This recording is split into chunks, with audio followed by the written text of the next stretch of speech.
therapy, Will Smith and Jordan Peterson. This is like, it's like a fucking TMZ episode, but there's kind of important subjects that I just want to say a few words about if I can.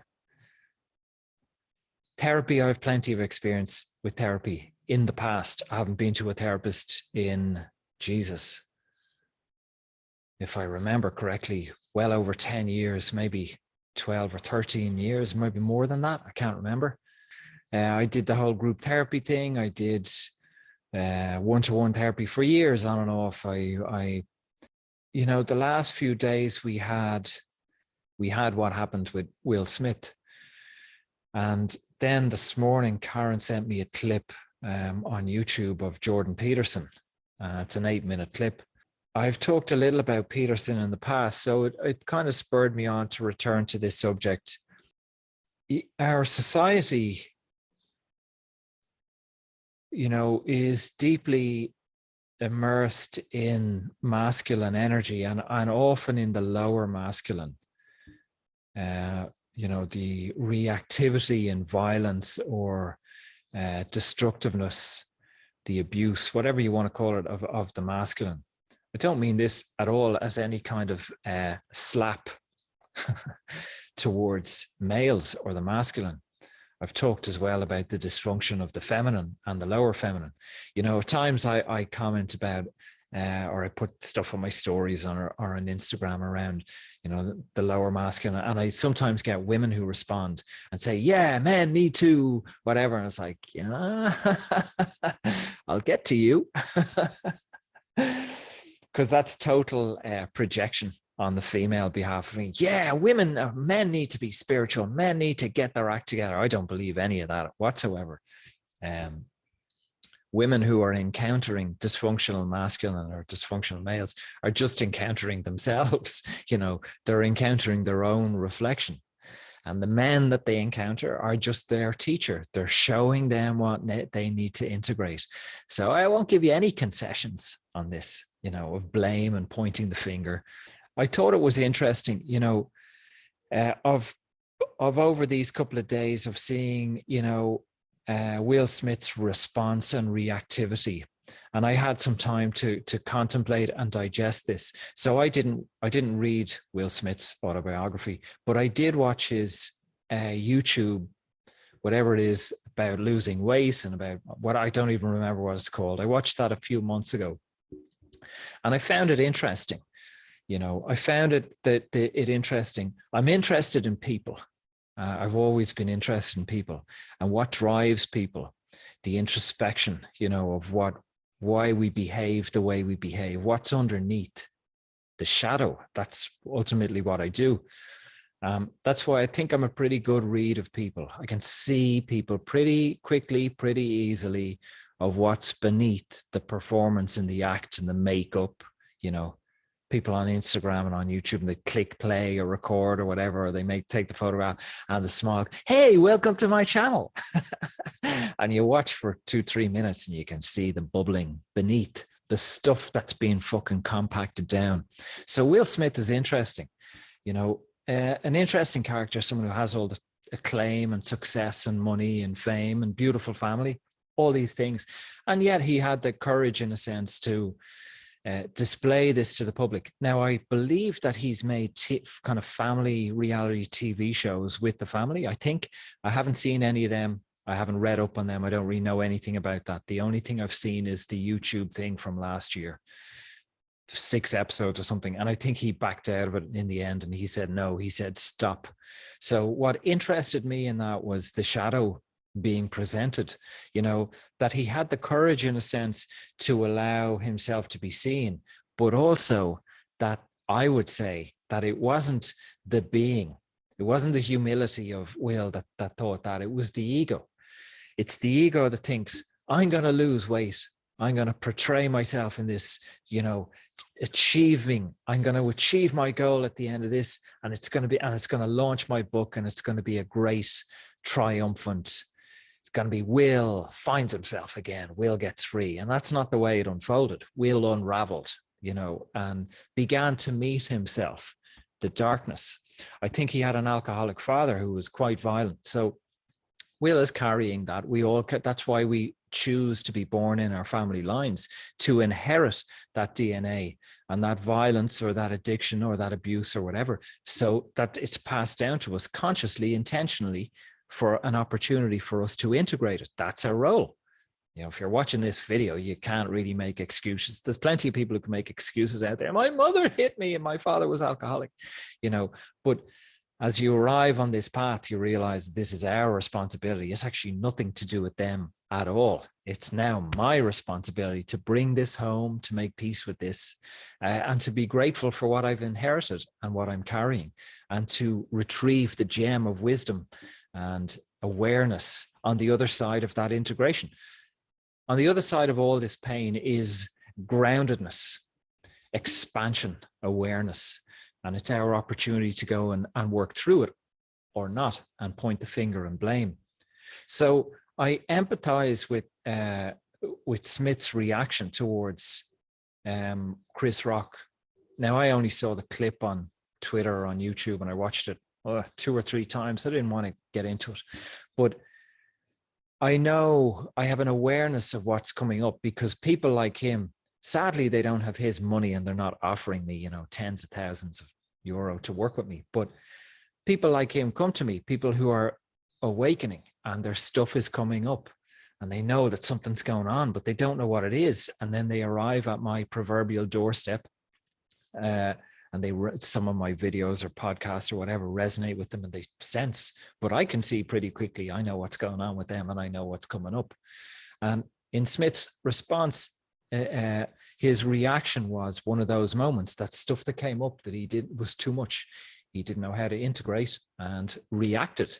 You know, I don't condone violence, and I don't encourage that. I think there's far better ways for us to meet ourselves than to lash out at other people. But his ego at the time justified it as protecting his family, and he's since apologized and so on. So I do have empathy, because I'm not on a big public stage. You know, at times I think, oh, I wish I had more followers, and I wish I earned more money, and I wish I got more clients. And then at other times I think, thank fucking God I'm not on a big platform. Thank God I don't have loads of people emailing me, asking me questions. And thank God I don't have to deal with that limelight. It's a gift. I'm in my groove. My groove is working for me. When my ego is looking, I spoke about this last Sunday or the Sunday before in Zoom, when we're looking outside of that groove, like that's the ego looking elsewhere. So, and that's what Smith's doing, and we all do. But, you know, I'm grateful that I'm not on that stage. I've made so many fuck ups over the years, certainly in the last few years, saying stupid things, doing stupid things, arguing with people. All that shit comes up at random times, and it's too much. And thankfully, there hasn't been a fucking camera pointed at me. Sometimes there has, but I'm grateful for that. So I empathize with him going through that. Now, another person is Jordan Peterson. And, you know, I've said for the last since Peterson blew up, I knew immediately there's something going on here. And I didn't buy his books. I didn't buy into him at all. He did not resonate with me at all. I immediately saw that this is all masculine energy. This is all the intellect trying to understand. And it was a long time before it started to come out, you know, that he had been medicated. Even while writing these books and giving these lectures and talks, he was on medication for depression. So that was an obvious red flag. It's like, I knew there was something going on. I could feel it. I could sense it. Now, if he's lecturing all of us, you know, on I don't know, healthy dynamics or relationships or depression or anxiety and mental health, and he's then on medication, I think he hasn't really got to the root of what's going on there. So I was never really into him, but I did, and I've always found it fascinating that our society, like Will Smith, they buy in to the dressing, the window dressing. And that's why at times I've said, you know, in a way, fair play to politicians, you know, royal family or these people, that we'll believe anything they say. So we're the fools, not them. I mean, if you can make the billions that Zelensky has made, and Hugo Chavez, and then all sorts of other politicians who are making big money, fair enough, more power to it. Fucking go for it. We're stupid enough to vote for these people. I don't vote. And to fall for that shit, go for it. You know, they're our teachers. So I don't really these days have much of a gripe with them. And my point around Will Smith is that we praise them. If someone turns up and they look attractive and clean cut and they're successful, we just buy into, oh, isn't he great? And generally people can't sense what's going on underneath. Now, I'm not blowing my own trumpet, but I sense that with a lot of these people. I feel it. You know, I can feel it reading Instagram or Facebook or looking at these videos of some very successful spiritual people, and I can feel what's going on. And often a long time passes before my feeling is confirmed, like Peterson. You know, and watching that clip this morning of Peterson, he cries and he talks about happiness and how happy he is and how wonderful things are. There's not a glint of joy in his eyes or his face. He looks in pain. And he has been in pain over the last few years. So, and the reason I would say he's in pain is he can't feel. And I you know, I've had a few clients over the last 2 or 3 years, two come to mind that have been deeply invested and qualified in psychology and psychotherapy and that world. And they really struggled, deeply struggled with this. One person quit. She could not do it. To feel, because when stuff comes up, boom, boom, boom, boom, boom, boom, boom, boom, the mind starts going, 5-year-old, my dad said to me, and it's in chapter 7 of such and such's book, and now we categorize it, we understand it. So I really sympathize with people who've gone down the path of psychology and psychiatry and the mechanisms of the mind, understanding, logic. And Peterson is a good example of that, who has all the money in the world, all the success in the world, all the books in the world, and is deeply unhappy. All the knowledge and understanding of what's happening to him and people around him, and no peace.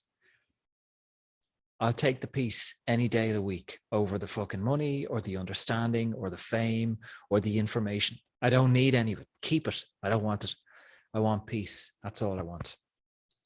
To be in my groove, however small and simplistic it may be, with no wisdom or knowledge or great books, but peace. I'll take the peace any day of the week. So I don't want to, I think it's unfair to compare the two, but I think that Will Smith is on a purer path, that it's been burned out of him. And remember, I've talked before about trajectory. So when we look at what happened on Sunday night or whatever night it was, it goes, whoa, that's crazy. What's happening to him? But on the arc of trajectory, it's going somewhere. It's leading somewhere. So it's going to be interesting to see, can he let it all hang out and be burned out of him? Like Jim Carrey went through that to a degree as well, of not knowing who he was, because the old him was burned out. You know, when he played Andy Kaufman, after leaving Andy Kaufman, he didn't know who he was. He couldn't return to himself because the self was gone. The self is just a memory. It's imagination that's created. And Smith's self is being burned out. Peterson's self, Peterson is so deeply attached to that mechanical, information-based self that he can't let go. He can't be his being. So, and he's on a really painful path. You know, some of these won't end pretty. We don't know how it's all going to unfold. But it's just interesting to watch the world. You know, famous people or not so famous people, and see how invested they are in thinking, in identity. If you remove all that stuff, who's left? What's left? And that's our path. If you're watching my videos, of continually having our identity stripped away. I'm not Gavin in Mexico. I'm not a guy making videos or making some money or with a Zoom session on Sundays. That's not me. That's a role I play. It's just something here on earth. The being is far more expansive and greater. And next week, I might be flipping burgers, sweeping the streets. I don't know who I'll be or what I am.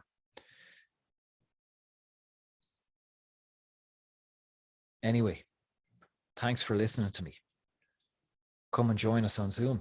It's free for your first session. You can sit in, you can leave your camera off and your microphone off. You don't even have to speak, and you can watch what happens and see how you feel and be in a groove, you know, and see where that groove takes you.